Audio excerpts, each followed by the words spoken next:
Well, good morning to you all. What a great pleasure to be back in London, my second home. I live mostly in Silicon Valley, but also wonderful to be here. And I'll have the good grace not to say anything about your mayor or the next prime minister or anything like that. We started by talking, Chris was talking about living in a world of exponential change, and kind of that's a familiar trope now, but it's nonetheless true that we literally live in a world where change has changed. It's unexpected, it's seditious, it's surprising, sometimes shocking. And in that environment, the most important question for any organization, for any individual, for any society is, are we changing as fast as the world around us? And clearly the answer for many organizations is no. Just about every large organization I know is right now on the back foot. They're trying to catch up to things that others have already done. And, I have a lot of experience, a lot of gray hair over many decades trying to help organizations of all sizes and types become more adaptable, become more innovative, become more inspiring places to work. And I have to honestly tell you that often in doing that, I felt like I was trying to get a dog to walk on its hind legs. There was something that felt fundamentally unnatural about helping organizations change ahead of the curve to anticipate what's happening. So often they were behind the curve. And, with a dog, you can kind of succeed. If you get the dog's attention, you get a biscuit in front of its nose, and you hold that up and you take a few steps, the dog will get up and it'll take a couple of faltering steps. And so that's kind of how it feels to lead a project in a company. Maybe some of you have had that. You get a team together, you carve out a little space, you have time, you have a budget, you do some brainstorming with them, you think you've made some kind of progress. And yet, of course, what happens the moment you walk away from that dog, the moment you turn your back, the dog doesn't say, "Who knew? This is amazing. Why didn't you tell me earlier? Love it." The dog is back on all fours, and it kind of is thinking to itself, "You're an idiot. I'm a quadruped. What was that all about?" And so we do the projects, we do the initiatives, we go from one thing, we teach employees how to be mindful, we put in agile teams, we do another round of Lean Six Sigma, but it very seldom feels as if we are changing our organizations in any fundamental way. And yet I think we're at a point in business history where we do need fundamental change. If you think of already how radically business models have changed. I'm old enough, I lived in the UK long enough, I remember literally when there were 3 or 4 television channels. And you think today with Netflix and YouTube, how incredible that difference is, the truly radical change in the business model. But the question is, can we imagine equally radical change in our organizational model? How we lead, how we hire, how we plan, how we compensate, how we allocate resources. And for most of us, the answer is still no, but I think we're going to have to learn to be radical there too. Now, I'm going to cover a lot of ground. We are going to go really quite quickly. So if you want more resources later, or you want to ask me a question or whatever, here's a few ways to be in touch with me. But let me start really with a question for you to think about. Here we are on a Wednesday morning, and I'd like you to reflect for a moment on how long your to-do list is right now. When you take the personal items, family items, work items, how many things right now are vying for your attention? More than 5 or 10 or 20? How many things are you fretting about right now? Because as we're sitting here, there are things, important things that you're not getting done. Most of us live incredibly harried lives. We run faster every day to stay in place. But from time to time, in the midst of all that freneticism, we have to step back and ask ourselves, what's the point of all of this? What am I actually trying to accomplish? What is worth the scarce currency of my life? As human beings, we're measured not just by what we get done. We're measured by the audacity of the challenges that we take on. And none of us should be living our lives on autopilot. Life is too short to work on inconsequential problems. And luckily, there are plenty of consequential problems today in our world. There are plenty of things to inspire you and challenge you and get you thinking differently. But for those of us who spend our lives in and around organizations and care about the people in those organizations, What sort of challenges should we be working on? You know, the first management guru, I think, in the world, an American woman, Mary Parker Follett, she was born shortly after the Civil War. She started her career as a community organizer in Boston and ended her career giving advice to large industrial companies around the world. But she had an extraordinary heart for people at work. And for her, her lifelong goal was to free the human spirit, the energies of the human spirit at work. And she realized there were many worthwhile goals in the world as well, but she believed that one of the noblest was to ensure that every human being had the opportunity to develop and profit from their unique gifts at work. And her early work inspired many others, people like Elton Mayo and Kurt Lewin, Douglas McGregor, Eric Trist here in the UK, Edwards Deming, Ed Schein, Chris Argyris. All these people, all these great management thinkers over decades asked the question, how do we build work environments where human beings flourish? And I wonder, you know, if they were thinking about us today, what sort of progress would they think we've made? I think about Kurt Lewin, a great management pioneer who fled from Nazi Germany, and for his whole life he had an antipathy towards authoritarian structures, or Douglas McGregor, who had his roots in the Christian social gospel movement and 60 years ago wrote the book, The Human Side of Enterprise. So if he was here this morning talking to you about what's going on in your organizations, would he go like, wow, cool, agile teams, I would have never thought of that? Or would he go, we were doing that 60 years ago in dog food factories. Is that really all the progress that you've made? Because I would argue that the promise of truly human-centric organizations and truly capable organizations is still a distant dream. The fact is our organizations are less capable than we are as human beings, which sounds a little odd because they're filled with human beings. A few years ago, I was asked to talk at a conference where the subject was executing strategy through people. And I wondered whether we had an alternative. I thought that was the only thing you know, people are using monkeys, I don't know, but I thought we're people, top to bottom, people. And yet in many ways, our organizations are less adaptable than we are. The people I know are people who take holidays in new places. They go back to school. They take new jobs. They sometimes take new life partners. They're constantly changing, evolving, resilient at their core. Our organizations are not. The people I know are deeply creative. You know, whether it's poetry, whether it's working on their digital photos, redesigning their garden, they always have some creative project. But our organizations struggle with innovation. The people I know, every person has an inspiring story to tell about their life, something they've overcome, and yet so often our organizations feel like emotional dead zones. So there's something fundamental that we have to change here, and the data backs this up. Let me share some data, and I have to tell you in advance, most of this data kind of pisses me off. You know, how is it that here we are, 2019, and less than 20% of employees around the world are deeply engaged in their work? That comes from data from Gallup, their global workforce survey. And they find that around the world, only 17% of people are emotionally engaged in their work. 51% kind of show up every day, just are there, and a third of them are actively disengaged. These are the saboteurs if they had a chance. And if we were in any other field, if we were physicians here this morning and somebody told you that of the 100 people that came through your surgery last week, only 17% of them had any improvement at all, that somehow you killed a third of them, that would not be a good outcome. That would be scandalous. And yet this data has hardly changed in 60 years.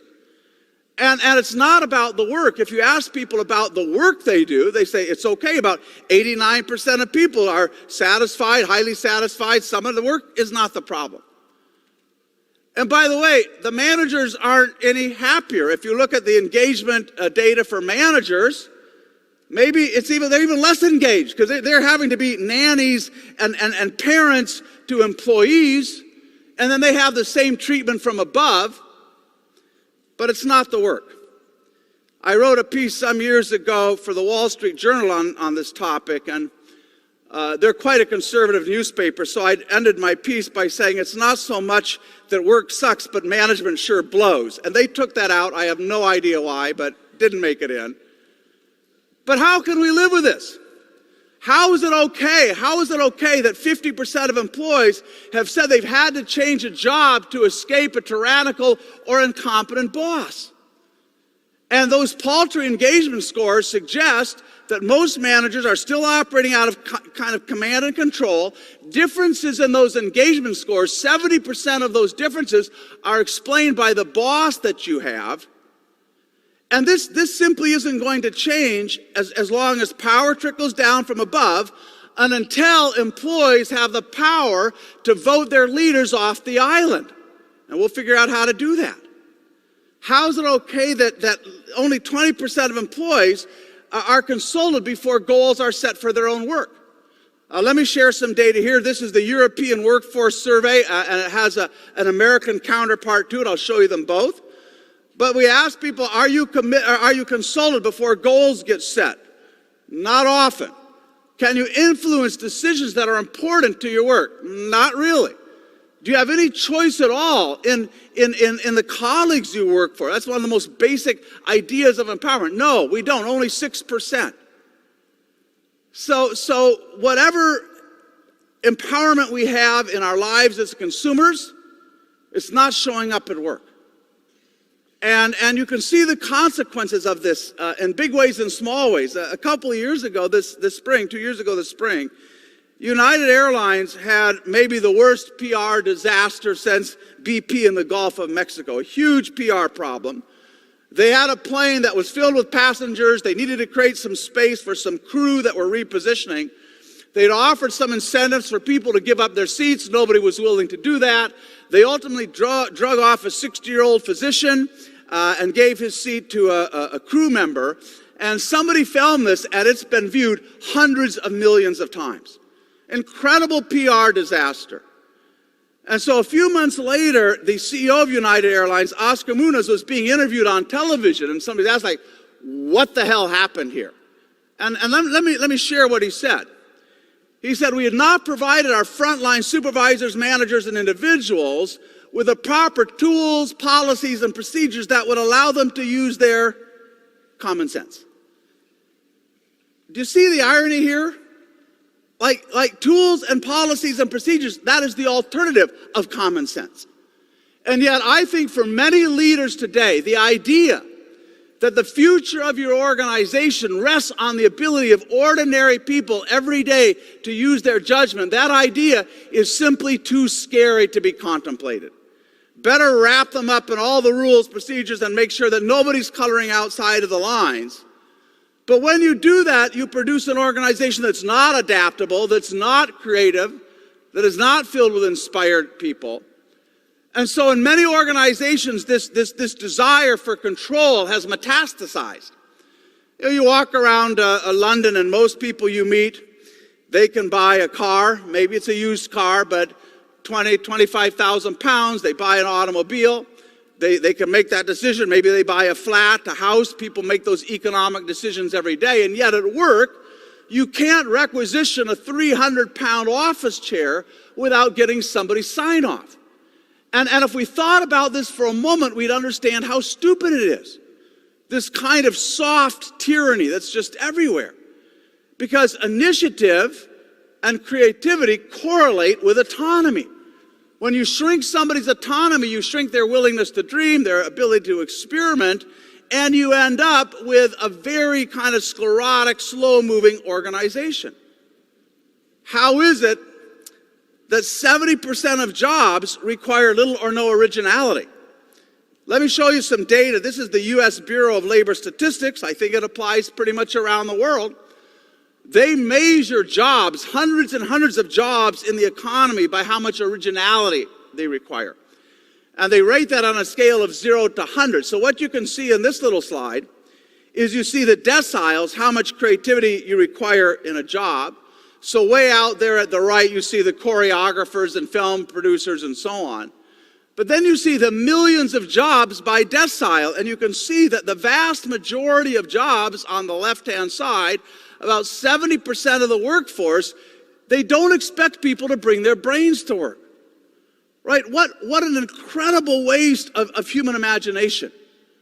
Right? And oftentimes we start to assume that commodity jobs are filled with commodity people.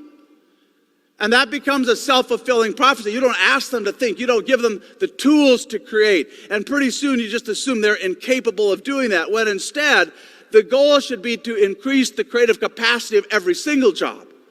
If there's a single person in your organization doing their work the same way it's done in a competitor, they're not really creating any value. There's no differentiation there.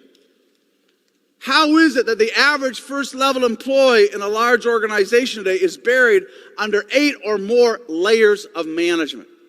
What hope do those people have? You know, authority trickles down, and at each stage, the next layer carves out a little bit more of their own decision rights. By the time you get to the bottom, there's precious little autonomy that's left. Think how long it takes to get a decision made through those layers. Think of the helplessness that people on the front lines have in making smart decisions. How is it that 68% of people working in large organizations believe that new ideas are greeted with hostility and skepticism? This is from a survey we did with the Harvard Business Review. They feel their managers have little patience for out there ideas. They feel there are few rewards for trying something new. And the problem with creativity is not on the supply side. People are plenty creative. The problem is on the demand side. And that our organizations have little room for the curiosity, the ingenuity, the passion that is part of what makes us all human. Maybe here's the most worrying data of all. Again, from a large survey, 10,000 people we did. That 76% of those working in large organizations say the way you get to the top is by mastering the dark arts of bureaucracy. The way you get to the top is not competence or not leadership. I will come back to this. It is not. The way you get to the top is you learn how to negotiate targets, how to hoard resources, how to manage up, how to manage the optics of your performance, how to burnish your image, how to stiff-arm colleagues, how to protect your prerogatives. So no, none of this is okay. This is the reality. Let's not pretend otherwise. None of it's okay.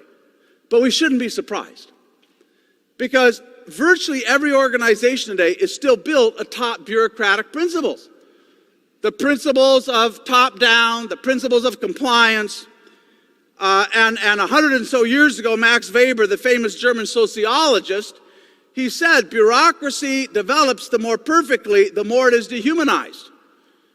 And by that measure, our organization should be pretty damn perfect by now. Because the underlying ideology of bureaucracy is control. And in any language, if you take the word manage as a verb, and you go to thesaurus and you look up management, the word manage as a verb, number one synonym is to control. And so employees create products and services, managers control, staff people control. This is how you justify your value added, by weighing in on decisions, by creating policies. And so bureaucracy grows like a ratchet. Every time there's a new crisis, we get a new CXO, the chief experience officer, the chief digital officer, the chief transformation officer, and so on. They build a new fiefdom. The organization grows. Again, let me show you a little data. We've done this in several countries. This is US data, but again, I think pretty much the same around the world. Here what you see is the growth of the bureaucratic class. These are managers, supervisors, administrators, support staff. We took IT out. This does not include the growth of the IT function. But that green line, you can see that indexed to 1983, the size of the bureaucratic class has more than doubled. And this is true in most economies, where all other job types have grown by only 44%. And by the way, we backed out external compliance. This is not including, working on government. This is internal compliance. And if you break that down kind of by organization, what you find is that in the average organization, 14% of the head count are managers. They take about a third of the compensation. 14% of the head count. Another 4% is support staff, HR, planning, finance, and so on. And then 13% of everybody else's time is devoted to dealing with all that bureaucratic paper pushing. So essentially, in developed economies, a third of all human effort is going into bureaucratic tasks. And our research, our data says we would have no problem in cutting that by half. And if we did, if we could cut the bureaucratic load by half, we reallocate all of that effort, we would grow GDP in the UK by about 800 billion pounds. We'd grow it across the OECD by about $9 trillion. And there is no other productivity solution on the horizon. Not investment incentives, not better training, nothing that would have the same economic effect as dealing with the pernicious effects of bureausclerosis, which Jamie Dimon at JP Morgan Chase has called a disease, and I think he's right. And you've seen these dynamics. You all work in organizations. You know what happens. As I say, I live in Silicon Valley. I see all these young companies grow up, amazing companies. But as they grow, they're subject to the same kind of creeping bureausclerosis. You get more layers, you get more staff groups that accumulate more power, legal has to sign off on everything, employees have a diminishing share of voice. I won't name it, it'd be a little unfair, but one kind of darling of the new economy, a company that's a leader in cloud services, by the time that company got to $4 billion in revenue, it had 600 vice presidents. Like, how the hell does that happen? And so think about the alternative here for a moment. If you wanted to build an organization where people gave you their best every day, an organization where people were willing to take risks, they were willing to stretch themselves, to go outside the safe precincts as management as usual, who were passionate about their customers, who felt accountable and committed, what kind of organization would that be? And in my experience, it's a startup. You know, in a startup, employees are united by their passion to make a difference in the world. Teams are small, the roles are loosely defined. You don't feel you're slotted into some role. They're very ambitious goals that force everyone to think lean automatically and to be very creative in leveraging outside resources. The preferred communication thing is an all-hands meeting on a Friday afternoon. People have a lot of freedom to take prudent risks. In other words, it's a company that's bold, simple, lean, open, flat, and free. That's the real advantage of most startups. It is not the business idea. Business ideas are relatively cheap. I remember decades ago being inside of Daimler and Ford and General Motors and talking to them about the future of mobility and electrical powertrains and autonomous vehicles. Those ideas have been around for a generation. So it's not the business idea so much as an organization that has those that can move at that speed, that is that hungry, that is that lean. And it's quite a contrast with what you find in most of the large companies that I know. Now, at the heart of this, there is a fundamental paradox that we have to resolve. Bureaucracy is perhaps the most important human invention of the last 150 years. It was not the electric motor or the locomotive or antibiotics or indoor plumbing. Those are all wonderful inventions. None of them would have made any difference at all if we hadn't figured out how to bring people together and do things at scale with perfect replicability and ever-increasing efficiency. That's why you can afford an incredible digital phone. That's why you can take holidays around the world and afford the international air travel. That's why you can have a closet filled with fast fashion. So let's be clear. What we learned how to do with bureaucracy, the control and the consistency and the coordination, those were huge benefits to humankind. Think about this.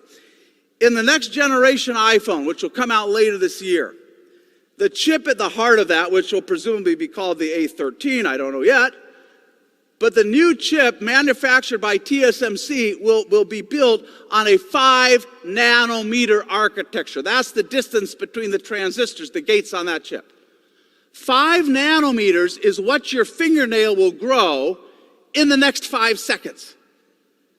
Can you imagine building something at that kind of scale? How much control do I need over how many variables to pull that off, right? We need to be thankful that we have learned how to have that sort of control.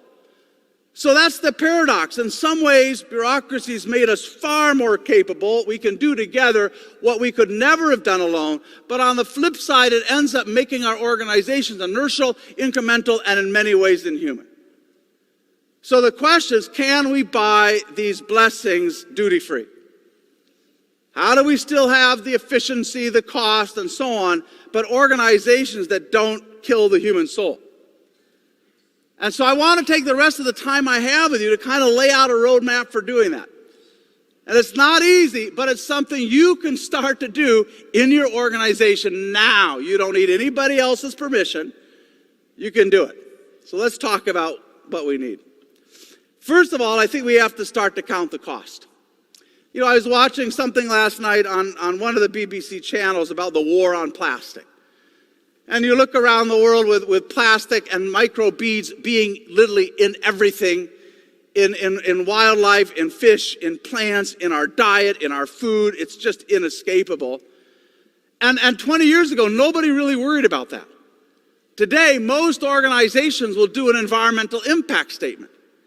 We pay attention to things that we can measure, CO2 emissions, and we start to worry about that. And the fact is, most of the costs of bureaucracy are invisible in large organizations. We want to change that. You've probably heard about the BMI, Body Mass Index. Have to pay attention to that. Let me give you another one. The Bureaucratic Mass Index. How could we measure that? Because the dilemma is most of the costs of bureaucracy never show up on a P&L. Yeah, the additional head count, a little of the bloat at the top, that shows up. What doesn't show up is all that friction in decision making. What doesn't show up is the distortion when data is manipulated to fit the prejudices of senior leaders. What you don't see is the internal rigidity that makes it hard to reallocate resources, the apathy of employees who've given up trying to change the system, and so on. None of that shows up, but it exerts an incredible cost. If you start to look at how private equity is behaving today, how they challenge the big companies, Shell and Unilever and P&G and IBM, and the case they're making for radical change in many, many organizations, if you unpack their arguments, from these activist investors, most of it's an argument about bureaucracy. You're moving too slow, you have too many layers, you haven't had the courage to move forward. And so, taking on a few companies is great, but I think as investors, as stakeholders, we have to start holding leaders responsible for calculating the cost here. By the way, if you want to do this for your organization, go to HBR, Harvard Business Review, hbr.org, put in my name in the search field, and you'll see this instrument. It will come up. It's a survey. It's free. You can run it in your organization. You can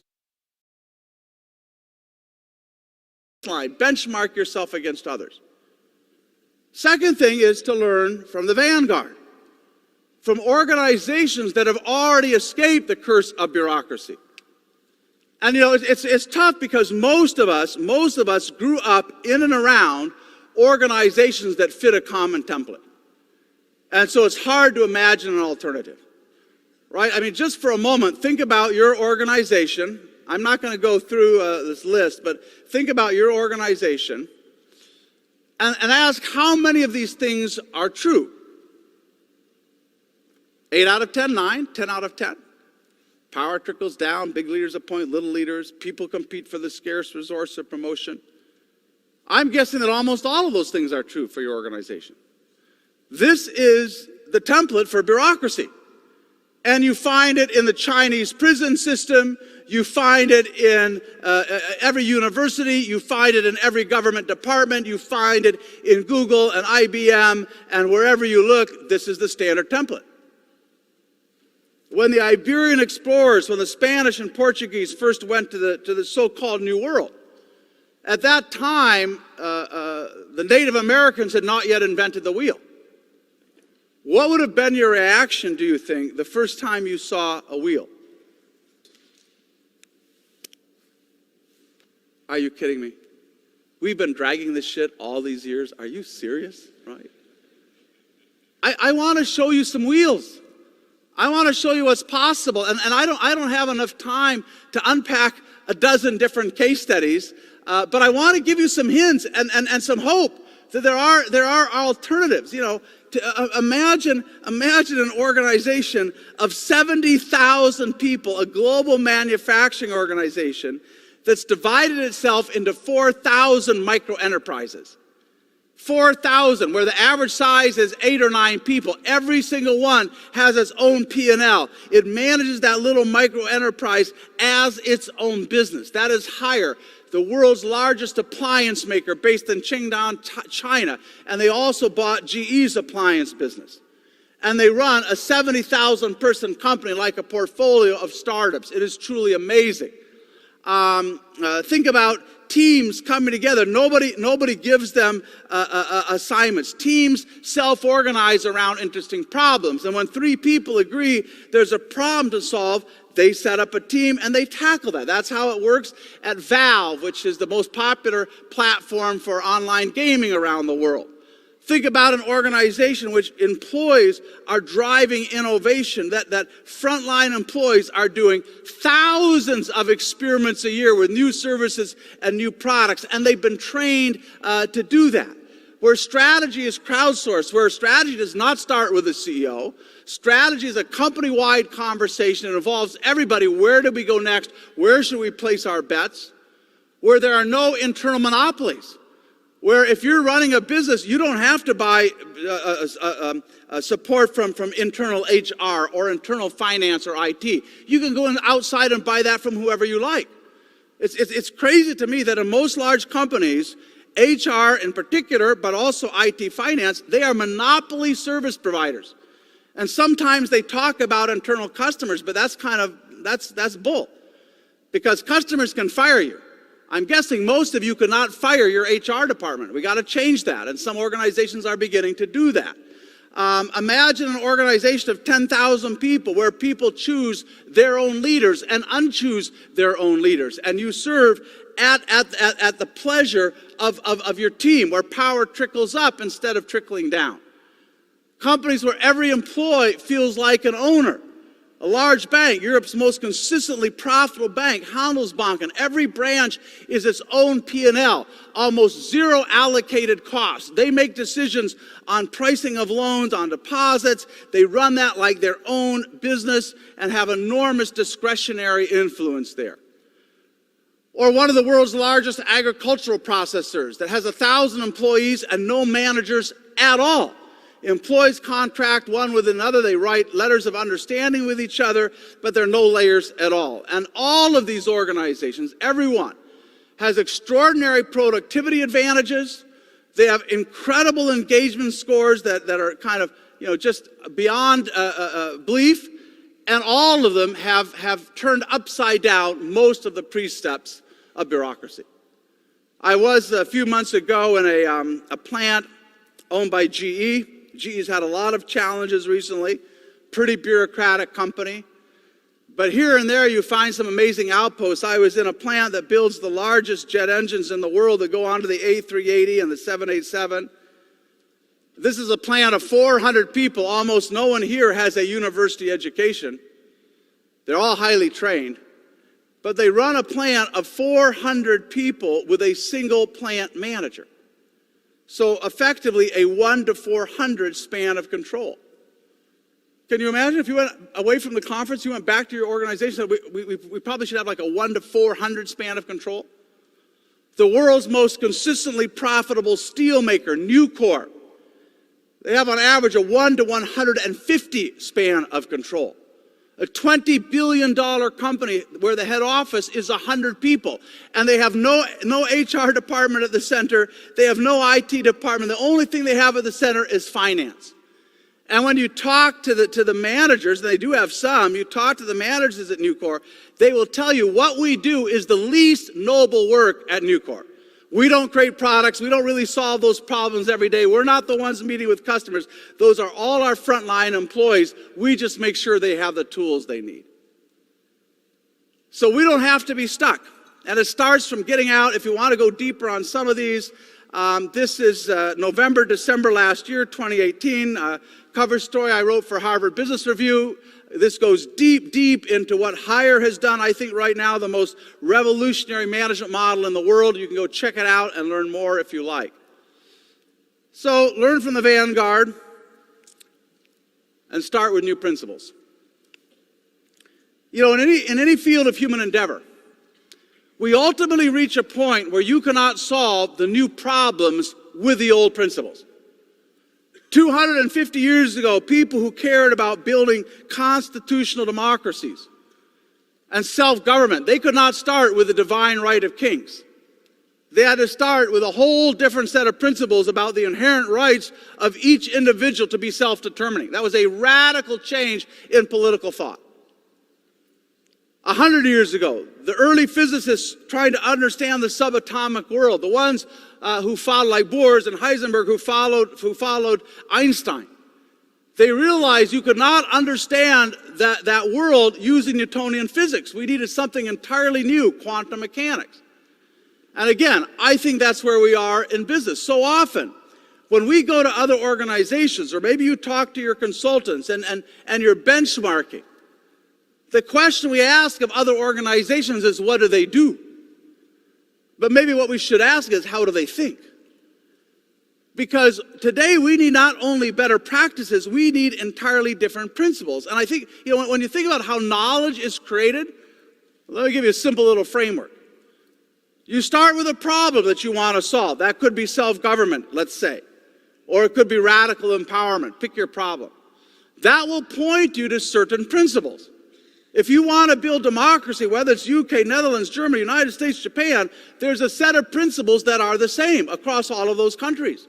Principles of universal suffrage, of one person, one vote, of legislative authority, of independence before the law, freedom of religion. Those things are pretty much common. The way they are then institutionalized is quite different, but the principles are the same. And you can be Russia and you can have elections. That doesn't make you a democracy. It's not a particular practice or process. It's the underlying principles. So those principles get reified in processes which then shape everyday practices and then drive the performance of any particular system. The dilemma is most of our time, most of our energy is spent around processes and practices. How do they do performance reviews? How do they do their budgeting? And we borrow those things, we bring them in. How do you put together an agile team? And then we're kind of mystified that nothing ever really changed. But it's kind of back to my dog, right? You can put a dog in a tutu, but it doesn't make it a ballerina. It's just a stupid looking dog. And so the question is, how do you change the DNA of the critter? And to do that, you have to go back to first principles. And it's high time we did that. You know, the principles of bureaucratic organizations are these. We don't have to go through them. You see them, how they're worked out every day. And some of them are fine principles, but they will never help you build an organization that can outrun change. They will never help you build an organization where game-changing innovation happens every day. They will never help you build an organization where people bring their initiative and their creativity and their passion to work every day as gifts which they are willing to give. So we need a different set of principles. Let me talk about what some of them might be. And as we kind of dig into those vanguard organizations, what are the principles we see again and again? One of them is ownership. People who feel like real proprietors. This is my business. You know, most of us would rather be owners than employees. In one study I saw, 62% of folks in the UK said they dreamed of owning their own business. For millennials, that number is 77%. And the primary reason they give for wanting to build their own business is to be in control of their own destiny. And so, you know, while image-savvy employers today, we talk about building the employee brand or the employee value proposition, we seldom give people the two things they want more than anything else. The two things that are the heart of ownership. Autonomy and upside. If I work hard, I get the fruits of my imagination's success. So, you know, we take care of the things we own. We're passionate about the things we own. Not so much at work. Let me give you some data from a study. This is quite interesting. Very simple little study. They looked at what was driving turnover rates, employee turnover, and they looked at two things. One is how much autonomy did people have in their job, and then how much financial upside. By the way, only a tiny minority of employees have any meaningful upside in their businesses. But what this study found, and you can see it here, it wasn't one or the other that gives you lower attrition and more engagement. It's both. If you give people more autonomy, and that means also more accountability, but no more upside, that just seems like a burden. Or you give them upside, but they don't have the freedom to run their business, they just feel like they're shackled. Let me give you some more data here, just to try to drive this point home. Very smart chap at University of Rotterdam, I believe, did an interesting study. So he built an instrument to measure the attributes of servant leadership. And he gave a very large-scale surveys where they asked employees to rate their leaders on whether their leaders were living out these attributes of servant leadership. And then they wanted to see how these correlated with a set of employee outcomes. How engaged I am, my satisfaction, my job, the level of my organizational commitment, my self-reported performance. So what you can see here, of all these different leadership behaviors, the only one that really makes a significant difference is autonomy, right? That had the highest correlation. Those are R-squares, had the highest correlation across every single thing except for performance, and that, not surprisingly, was accountability, which is the flip side. I make you more autonomous, but then I hold you accountable for what you do, right? I mean, if we actually believe this, and I can tell you the UK data says that most employees over the last decade believe their autonomy has gone down, not up. And we talk all about the empowerment of technology. I can tell you what's happening more often is a new kind of digital Taylorism. We are able to track and measure performance second by second at an incredibly granular level. Somebody called this time cards on steroids. And I can tell you, in a world of control-obsessed managers, technology is more likely going to lead us that way than to a new era of empowerment unless we start with some different principles. So you see the argument here. Second principle is building organizations where experiment's happening all the time, everywhere. Right, here we are this morning having a conversation as human beings, 4 billion years after life started on this planet, and we are able to do this because for 4 billion years, life has been experimenting through sexual recombination, through gene drift, through mutation. Little bits of genetic material can't see the future, but yet there's enough diversity there that when the future comes, life persists.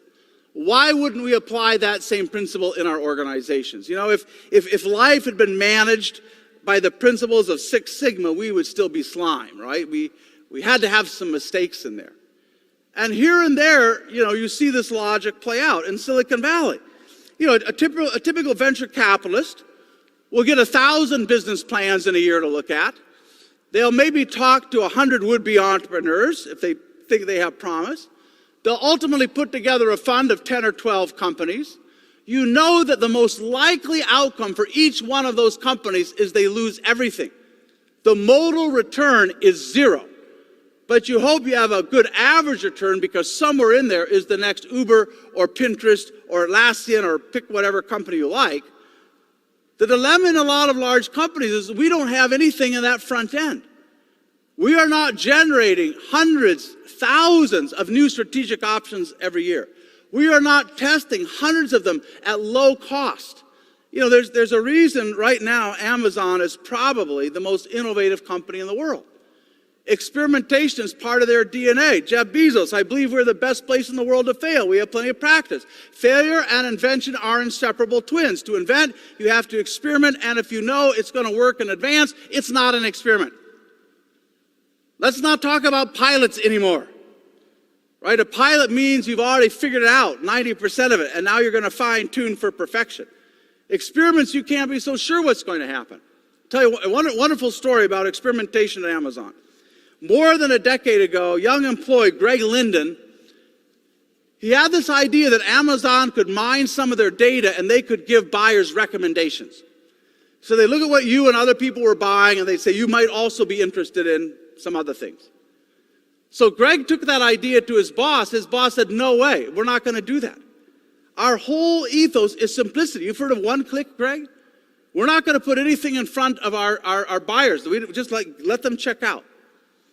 Well, Greg went and ran the experiment anyway. Flatly challenged his boss, went and did it. The results were kind of incredible. Now every e-commerce company has something like this. But talking about it later, here's what Greg said. He said, in my experience, innovation can only come from the bottom. Those closest to the problem are in the best position to solve it. Everyone must be able to experiment, learn, and iterate. Position, obedience, tradition, they should have no power. Can you imagine your CEO saying that? Position, obedience, tradition should hold no power. Unless they're willing to say that, your organization loses. Because if you think about it, in fact, it was a British systems engineer, cybertician, Ross Ashby, back in the 1950s. He coined a very influential idea called requisite variety. And at heart, it's very simple. It says, if the variety of experimentation inside of a system doesn't match the variety of experimentation outside the system will soon no longer be viable. If you're not experimenting on a broad front internally, somebody's going to find the weak point in your business model. Someone else creates the future. A company that understands this very, very well is a world leader in financial software, personal financial software for tax and small businesses. Intuit, about a $6 billion company with 50 million customers around the world. They've been doing extraordinarily well, highly resilient, constantly morphing their business model, building new ecosystems that bring tax preparers and individuals together. And Scott Cook, longtime CEO, he spent the early part of his career at Procter & Gamble, and he was so frustrated that they seemed to have no appetite for exploring truly new ideas. And he vowed that if he ever built his own company, he was going to change this. Well, he founded Intuit, and sure enough, after a few years, he could see the same kind of bureaucratic torpor, right? They were hiring a lot of managers from outside, and they believed their job was to keep everything buttoned down, nailed down, razor-sharp analytical skills, but nobody was willing to stick their neck out and try something new. So one day, sitting in another marathon planning session, Scott had had enough, and he literally slammed his fist on the table, and he said, never again are we going to have, as I said, never again are we going to have decision by bureaucracy, decision by PowerPoint, decision by persuasion, or decision by power. Never again. Now, if you want us to do something, you run an experiment, you bring us back data, not opinion, and then we'll look at it. Henceforth, he said, it's going to be decision by experiment. And that wasn't just a thought. They've really backed this up, and they've made it very systemic. Every employee at Intuit goes through a course on design thinking called Design for Delight. It's a week-long course that builds skills in empathy and idea development and how do you design an experiment. Every employee gets 10% of their time, unstructured time that they're supposed to hold back to do experiments. And teams can bank this time, so you can get a dozen, or I've seen even 100 people will bank that time, and then they use it all at once to do something really big and important. Every new project is formed as a discovery team, and you need at least 3 people. But once you have 3 people willing to work on an idea, you get kind of real status in the organization. And in a typical team, they want somebody from engineering, from product development, and from design. At Intuit, they say we want a hacker, a hustler, and a dreamer on every team. And those teams, once they're structured, they have enormous amount of freedom to run their experiment. Across Intuit, they have 200 innovation catalysts. These are really seasoned innovators who've been through several of these discovery teams. And so you'll get attached to one of those individuals as a mentor. Every discovery team also gets a sponsor, an executive sponsor of some type. So you have access to resources and their mentoring and so on. There's a budget that's set aside. Every unit has a certain part of its budget that's set aside for funding experiments. Staff groups have to support this as well. The legal department dramatically simplified the rules that you need to follow to do an experiment. In fact, At Intuit, you can do an experiment with up to 30,000 customers without having to get any permission from legal at all. So unlike almost any other company I know, they took this idea of experimentation and they said, let us make this systemic. Let us teach people, give them the tools, make sure the support is there. That's what it means to take a principle and then work it out in your management model. Another principle, meritocracy. You know, the most common feature of any organization around the world is that top-down pyramid. Ask anybody to draw a picture of their organization, and you're likely going to get that pyramid. And that pyramid, that is not a hierarchy of creativity, of imagination, of boldness or audacity. That hierarchy is a hierarchy of administrative capability. And we'll come back to that theme in a moment. But you know, in a formal hierarchy, decisions are correlated with rank. The bigger the title, the bigger the decision you get to make, and that has all kinds of toxic consequences that I'll talk about for a moment. Let me show you something that was sent to me. This came as a PDF, and I pulled out this one thing and put it in a slide. This was something that went to 70,000 people in an organization all of you would know. And so you have the different behaviors they want people to have, executes with excellence, and so on. But then you see across the top the hierarchy. Executives, managers, and then kind of individual contributors, the peons. Notice just this one behavior. What have they just told 95% of their organization? You don't have to think about the future, worry about those new disruptive business models, those unmet customer needs. That is not your job. Our job at the top is to think about strategy. That's why we're paid all this money. But I can tell you, my friends, this is a bad bet. There is no evidence, and there is no evidence that CEOs make good strategic decisions. No evidence at all, on average. You know, I heard, I shouldn't name names, I will, because it just frustrated me no end. I came across something a couple of weeks back. The former CEO, twice CEO and chairman of Procter & Gamble, A.G. Lafley. And I believe this is in the pages of Harvard Business Review. He wrote this. He said, there are some opportunities that only the CEO can see, and some calls that only they are able to make. That, my friends, is horseshit. Right? It is just absolute horseshit. There are no, in fact, it's almost the opposite. When you are insulated by multiple layers, right? When you walk to a meeting and you have an opinion and everybody nods their head yes because you're the boss, you are in the worst possible situation to see the future coming. You know, I saw this over years at Microsoft. You know, think about a lot of the things that have happened in 30 years in software. Graphical user interface, invention of browsers, the portal, all the way up to, you know, cloud and AI. Until recently, until the last few years when Satya Nadella came and took over at Microsoft. For about 30 years, Microsoft had been late to basically every important trend in their industry. Late and late and late and late again. In 2007, when the iPhone came out, Steve Ballmer said, there's no chance this will ever get any market. No chance. I made a presentation in Microsoft in the year 2000 to a very senior group. And I talked about the end of the personal computer age, like that was over. And the network would be at the center, and the PC was just one more device. And somebody came up to me at the end, quite upset, and they said, Gary, around Microsoft, we do not talk about the post-PC world. We talk about the PC plus world. And I couldn't really think of anything to say, but I finally said, you know, the future doesn't really care a fig about your preferences. It will do what it does. And I'm not picking on anybody at Microsoft. These are my friends. This is not about one company. This is about every company. Right? If you think about why almost always in large organizations, why is change always behind the curve? Because by the time an idea or a problem is big enough to capture the scarce attention at the top, it is already too late. You are on the back foot. That is why virtually every change program is a catch-up program.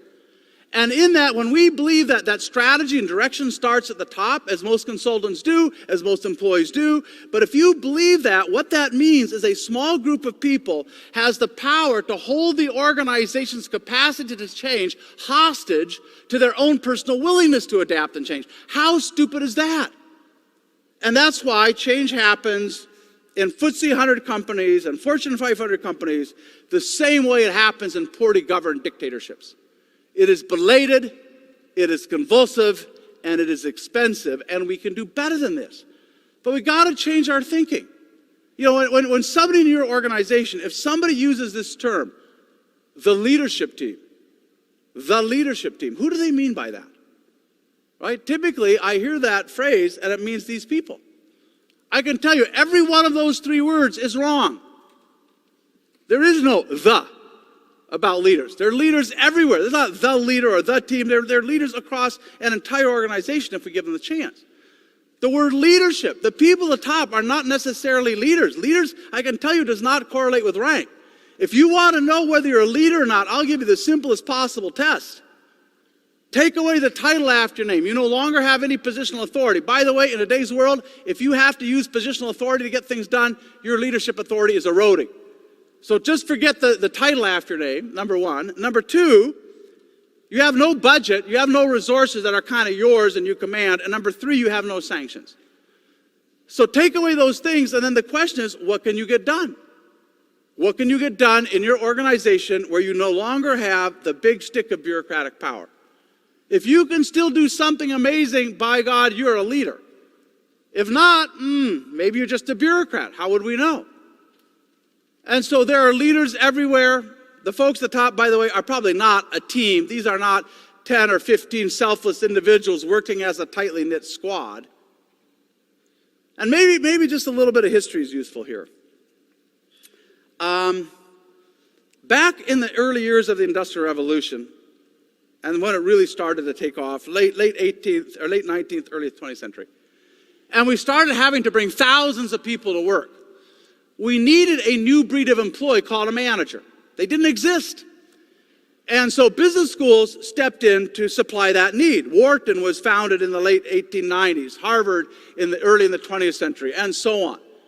And around the world, the London Business School, all these schools, they got set up to fill this demand for this new person called a manager, who would set budgets, assign tasks, review of performance, look for variances, and so we created thousands, millions of people who had those skills. Well, writing in 1966, Peter Drucker codified pretty much everything we knew about what it meant to be a good manager. Landmark book. And by the way, in this book, Drucker uses the word manager more than 200 times. He uses the word leader, I think, 11 times.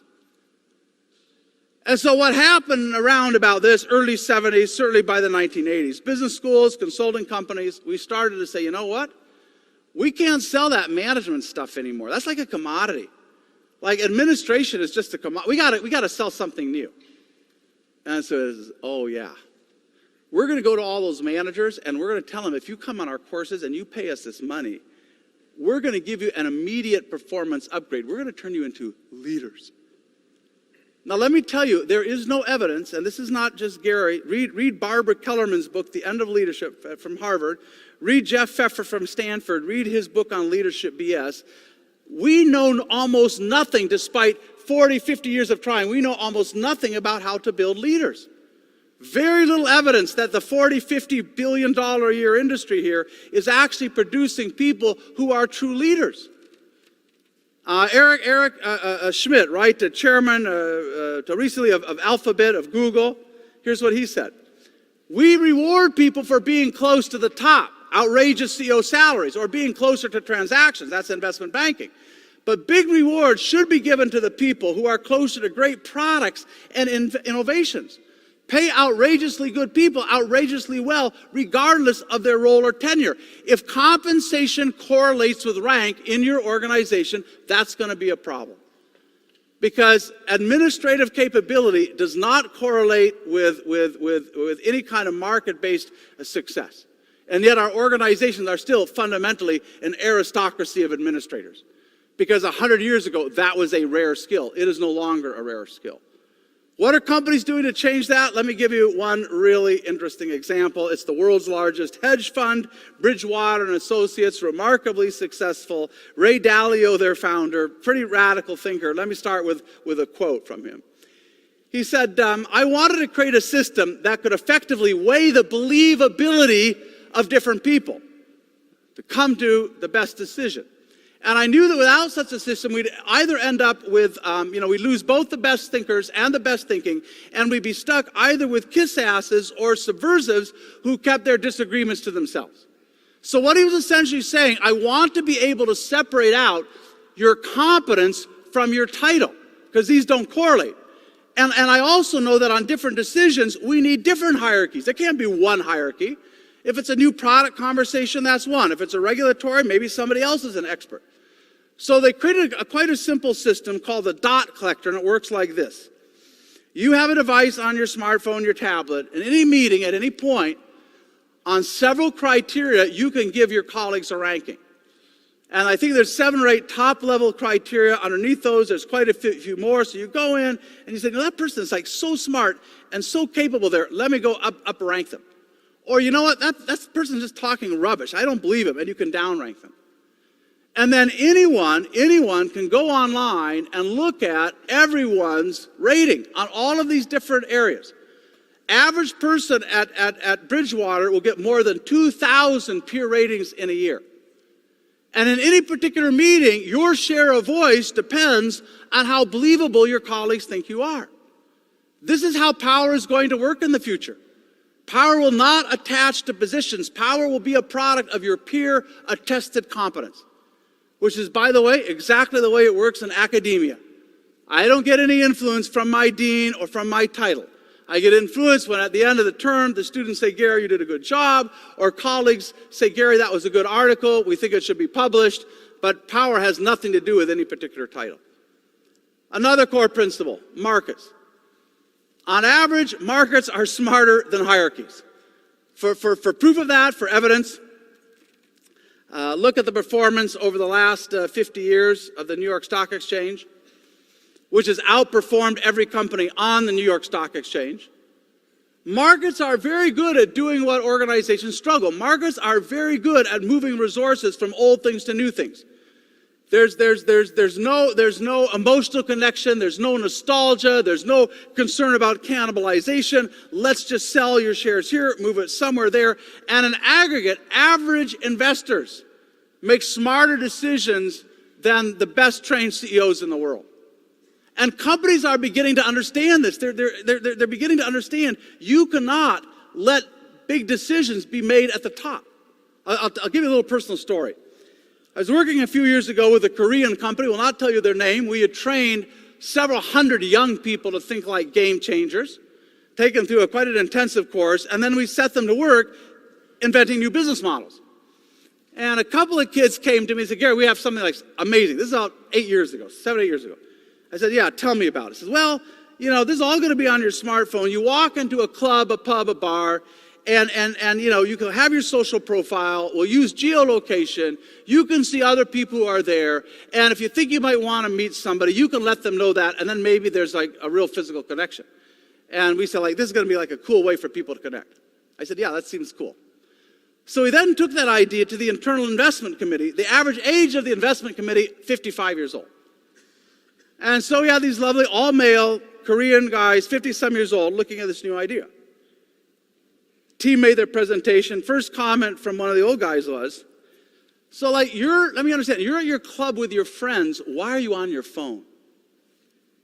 Yeah, okay, well, because we're all on our phones and then we show each other what we're doing and it's but they couldn't understand, why would you just be with your friends? Why on your phone? Second question they had, and let's say you have a connection. Why would you leave your friends? That's rude to walk away with your friends to meet somebody else. And we had to explain, because all your friends are going to enjoy the spectacle. In the end, we didn't get the money.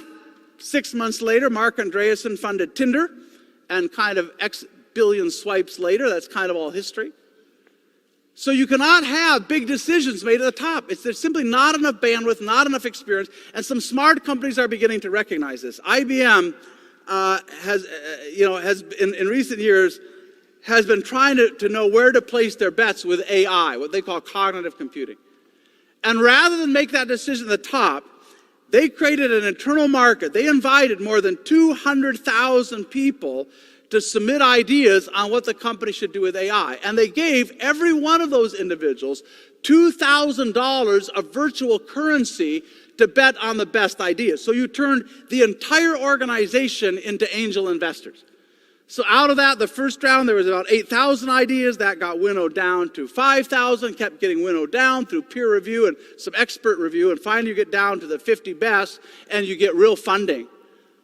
But they understand you have to exploit the creative energies of the entire crowd, not a few people, both to find those opportunities, because if you want to build strategy today, you better diverge before you converge.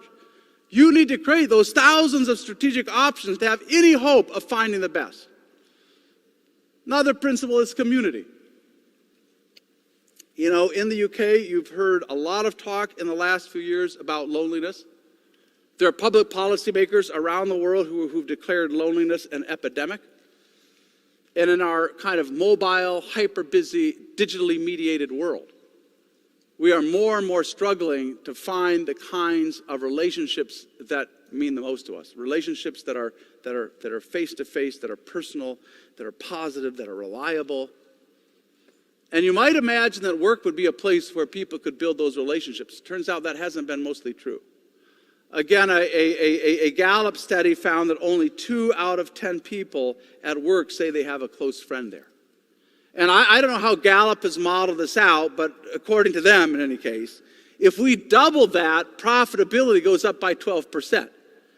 Because this is not about people just feeling good at work. I mean, as important as that is.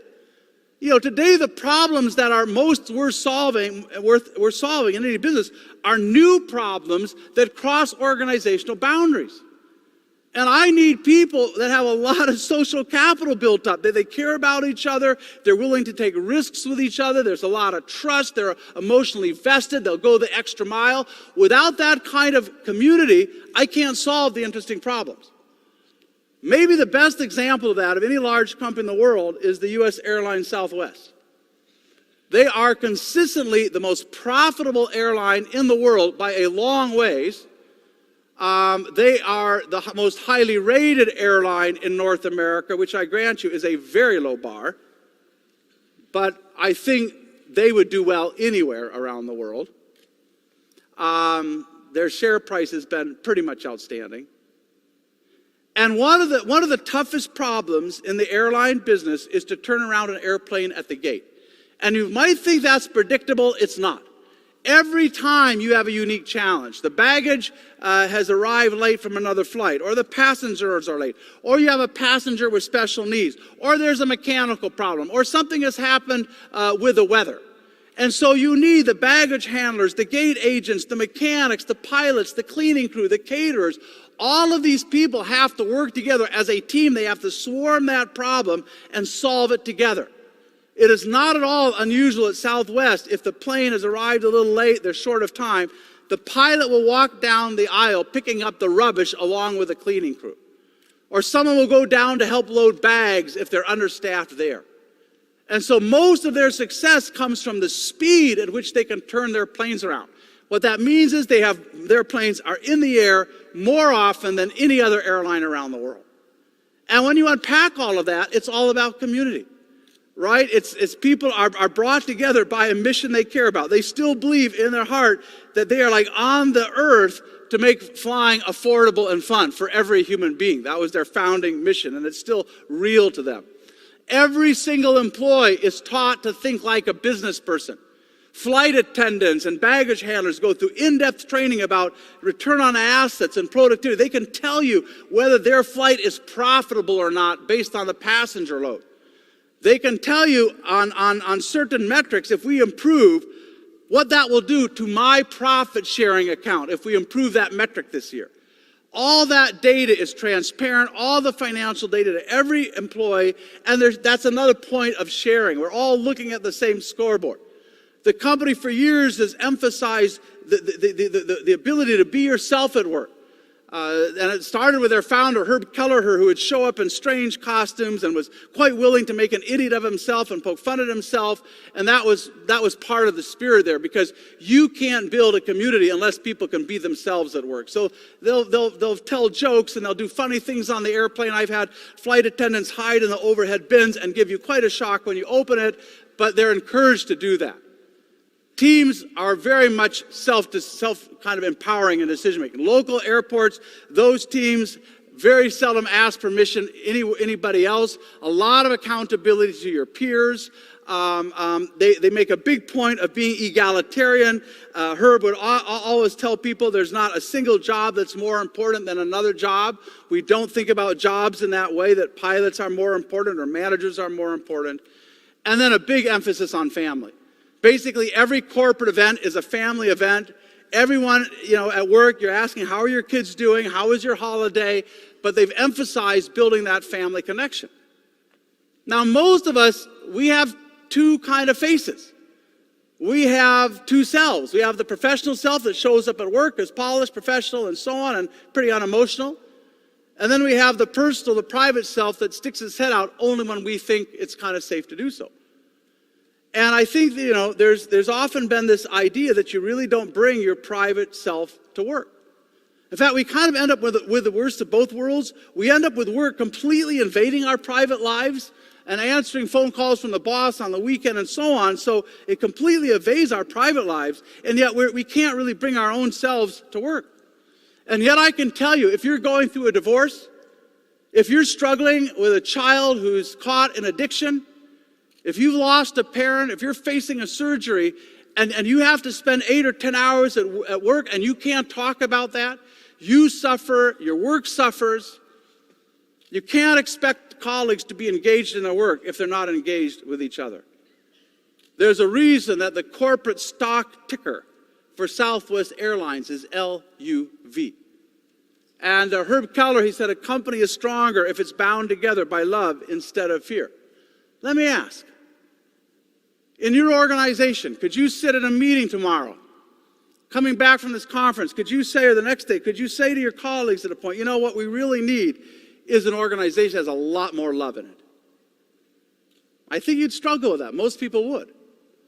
Because the language of business has become so banal, so secular, so hollow, that we can't even talk about the things that are most important to us at work anymore. As Kelleher said, and he passed away about a month ago, he said, the tragedy of our time is that we've got it backwards. We've learned to love techniques and use people. So if you want to build a humanocracy, you've got to start with different principles. The goal of bureaucracy was to maximize control for the sake of efficiency. The goal of humanocracy is to maximize contribution for the sake of impact, and it takes a different set of principles. And you're not going to build these into your organization all at once. Uninstalling bureaucracy is not going to happen in one Armageddon-like battle. So let me finish by telling you a few practical things of where and how to get started. If you want to beat bureaucracy, you don't start with your boss or your boss's boss. You start where you are. You start with the people around you. Because there's a challenge here. If you haven't noticed that people who have power are often reluctant to give it up. And, bureaucracy is a massive multiplayer game that millions of people around the world have learned to excel at. They've learned how to negotiate targets and hoard resources and stiff arm and so on. They're good at that. And if you come tomorrow and you say, we're going to change this game, we're going to go to an organization hyper flat, teams choose their leaders, radically empowered, what's my new role there? How do I win in that kind of a game? When we did our survey, we asked frontline employees, what are the barriers to busting bureaucracy? They said bureaucracy is familiar. We all know it. It's hard to imagine how to run a big company without it. And they said, and people at the top don't really want to give up their power. That was a very different perspective than when we asked director-level people. I'm old enough to remember the last head of the Communist Party, Mikhail Gorbachev. I think he really did believe in glasnost and perestroika. He wanted to change the Soviet Union. The peasants presumably wanted a better life, but he mostly failed. And today, Russia is still an authoritarian regime run by an autocrat. And he failed not by any fault of his. He failed because he could not change the nomenclatura. He could not change the apparatchiks. He could not change all the directors and the senior vice presidents. In fact, no leader can. I don't care how progressive your CEO is. He or she will run out of life and time before they convince 1, 2, 3, 4, a dozen, 20, 50 people to change their roles, to rethink how they create value. You can't defeat bureaucracy top down. Let me give you an alternate model. 100-and-some-year-old tire company, one of the industrial giants of Europe, invented the world's first pneumatic tire, first radial. I mean, amazing history of innovation. But a few years ago, they were stuck. They had done everything the consultants told them. They had rationalized product lines and factories. They had done Six Sigma and Lean Six Sigma. They'd done the script. And their productivity was just absolutely stuck. By the way, as is productivity growth across the entire OECD. It is not by accident that bureaucracy is going up and productivity is going down. And Michelin got that. So they aimed to change it, but not with any big top-down kind of change management program. A factory manager who had been running a factory in China, Bertrand Ballerin is his name, he had come back to HQ and he was in an industrial relations role. And he said, I think we can start to change this. And he had a word for what he wanted to accomplish, a French kind of Anglo-French word, responsabilization. How do we push responsibility down, autonomy down, down, down? And so he didn't go to the CEO. They didn't get a whole bunch of HR people to script this out, to redo the job descriptions, to put people through, hours of re-education camps. Instead, he went into factories. Not even to factory managers. He went to front-level supervisors. And one at a time, he talked to them. And he said, would you be willing, in your team, with your 20 or 30 people across 3 shifts, would you be willing to run an experiment for the next year in which you give your power away? And I can't tell you how to do this. I don't have a script. There's no plan. You're going to help us figure this thing out. I can tell you broadly kind of what we're trying to accomplish. There's a bit of a from to in what you do as a leader, but that's about it. Are you willing to do it? And by the way, you get no relief from your business responsibilities. You still have to deliver all of your goals. Well, after this proselytizing plant to plant to plant, he found 38 plant leaders who were willing to go on the journey with him. And he said, you call me if you run into really some big problem, but mostly we're going to leave you alone. I'm going to resist the urge to be checking in on you and to have milestones. And after 3 months to try to take all of this and jam it into one super model thing we're going to have you work for a year. We're going to come back and we'll see where we are in a year. A year later, they brought these 38 pioneers together. They had extraordinary stories to tell. They talked about having their employees, often what a leader would do is they take one team member at a time and they'd follow the leader for 3 or 4 days. Watch every email, every phone conversation, say, what could we do better than what our boss is doing? And pretty soon these teams are doing their own production scheduling. They were doing their HR issues, working that out within the team. Some of them decided to go to a 4-day, 12-hour work week or whatever. Incredibly empowered teams. The leaders were having so much more fun. They were no longer getting phone calls at 3 a.m. in the morning from the third shift with a problem. They felt like they were building up these people and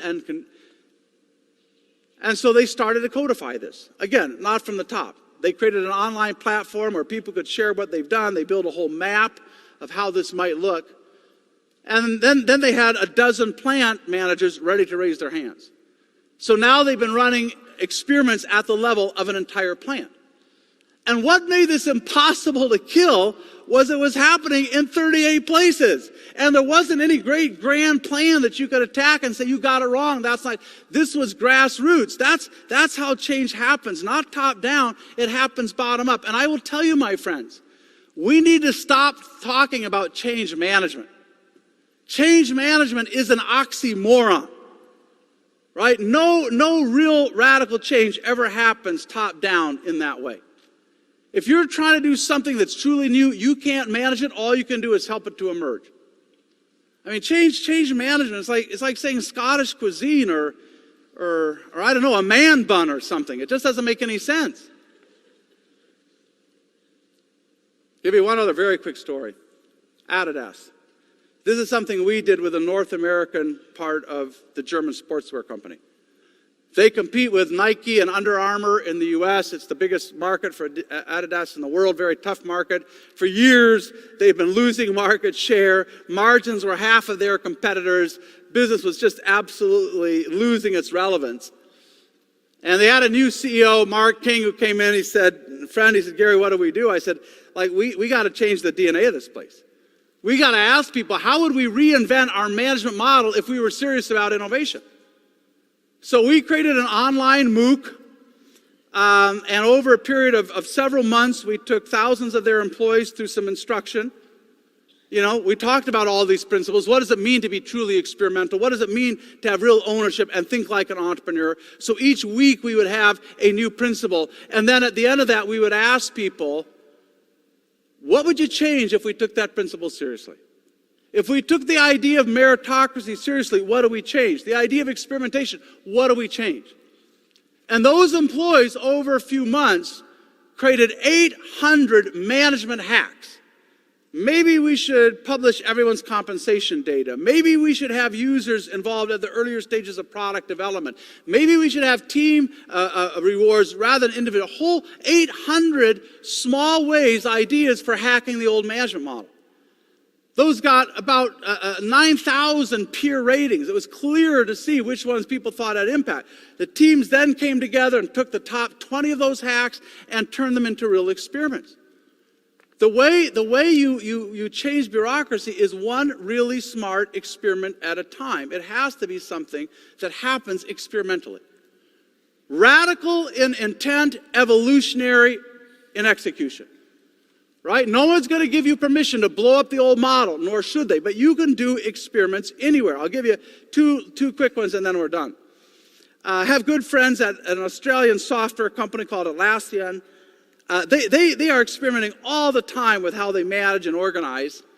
One of the things they did a couple of years back was to start to experiment with their employee evaluation. And, this is typically once a year. It's fairly fraught. There's not much real value in it. And so they said, can we go to something that's happens all throughout the year? Every couple of weeks, we're going to load up a question on people's portable devices, let them answer that, and then we'll have a conversation with their leaders. So they left the old system in place. They didn't change that. Don't blow up the old thing. But they did this new thing, and they had one of the questions they said is, does your boss or your manager understand what you love and what you hate? And they had kind of a uniquely Australian rating system. It may not work everywhere in the world. But that just started as a little experiment. How easy is it that? In a large German company we were working with, one of the first experiments we did, and they've now done hundreds of these, one of the first experiments is we realized that in this company you had to get permission to travel on business. Is that true everywhere? I don't know. But you literally, your boss had to give you permission to take a business trip. And then worse, they would tell you which airline you were supposed to fly on, which hotels to stay in, how much you could spend. I mean, it was literally like treating people like children who presumably knew how to organize their own travel. So in one division, in one country, for 1 month, we blew up all of those restrictions. We said you can travel on business anytime you like. If you want to fly Emirates first class, knock yourself out. Any hotel, but when you come back, we need receipts. So when they brought the receipts back, we published all of the receipts online. Everybody's travel data was there for the whole company to see. What do you think happened? Travel expenses go down, happiness goes up, and we need no more auditors and much less bureaucracy. And then we scaled that up. But it started in the safe little container as one little experiment. You know, my dream for you is that you'll go out of this conversation today, you'll get your team together, you'll take one of those principles that you thought was important. Maybe it's openness or experimentation or meritocracy. You will spend a couple hours with your team and you'll say, guys, if we were serious about this, what's something we could start to change right where we are? What kind of a little experiment could we run? And then we'll learn from it, we'll share it. But this is how complex things get changed. So I hope you'll go away today with a bit of a passion for building organizations that are fit for human beings. I think bureaucracy today is kind of like a modern intellectual slavery, or kind of a modern apartheid. It locks up the energy and the imagination of millions of people, and yet somehow we're okay with this. You know, if you think back 250, 300 years ago, most people just assumed that aristocracy was the only way that you could get civic order. There were no alternatives. But today, almost none of us could imagine living in a world where your social status is determined at birth, and where your rights are just, there, can be taken away at any time by an all-powerful sovereign. 200 years ago, slavery was just seen as this lamentable but maybe unavoidable human condition. Wherever you look back throughout all human history, some poor souls had just ended up being property. And today we think about that as completely repugnant. 100 years ago, the assumption was that patriarchy is just like a fact of life, that men will always have economic, social, reproductive privileges that women don't have. And now we think that's a stupid idea. And I think bureaucracies are that same class. And if you go back and you look at how those systems changed, how they ultimately fell, it did not happen with a utilitarian argument. Nobody said we're going to get rid of aristocracy because we want a merchant class to emerge, which is, of course, what emerged in the UK first in the 17th century. Enormous flowering of individual initiative and so on. You didn't need a royal warrant anymore to start a business, and you need the guilds to tell you enormous explosion. But that wasn't the argument. The argument was people need a right of self-determination. Slavery did not become abhorrent to us because we found better ways of picking crops. It became abhorrent because you could not treat a human being that way. The same with patriarchy. It wasn't that we suddenly needed women in the workforce. And so these things fell not because of a utilitarian argument. They fell when somebody finally said, this is wrong. The great Enlightenment thinker Thomas Paine, he put it like this. He said, a long habit of not thinking a thing wrong gives it a superficial appearance of being right. We can no longer, as economies, as individuals, as organizations, we can no longer afford the deadweight of that old management model. It is a technology that was born in another era when most employees were illiterate, when information was expensive to move, when change was gradual. We can no longer afford it. If you want to take some of the learning from today, if you go to LinkedIn, go to their education thing, this is a free course. You can put my name in. You'll find a free course on how to bust bureaucracy there. Take it back, use it. If you couldn't get any value out of it, you can share it with your colleagues. I'll be signing books later, have a new book coming out soon that will go a lot deeper into this. For now, let me leave you with one challenge, and I'll figure out how to get this to you. If you have the guts, I'm going to ask you to put something up on the wall of your office, your cubicle, your workspace, whatever it is. A little sign, maybe it'll provoke some conversation. Warning, this is a bureaucracy-free zone. Pettifogging desk jockeys, butt-kissing suck-ups, meddling head office stoolies, half-witted bean counters, self-important staff weenies, sadistic bosses, and pencil-pushing blowhards will be named, shamed, and run off the property. If you have the guts to do that, you put it in a tweet or send it to me. I'll make sure the world sees it. Good luck. God bless you. Thank you so much. Thank you.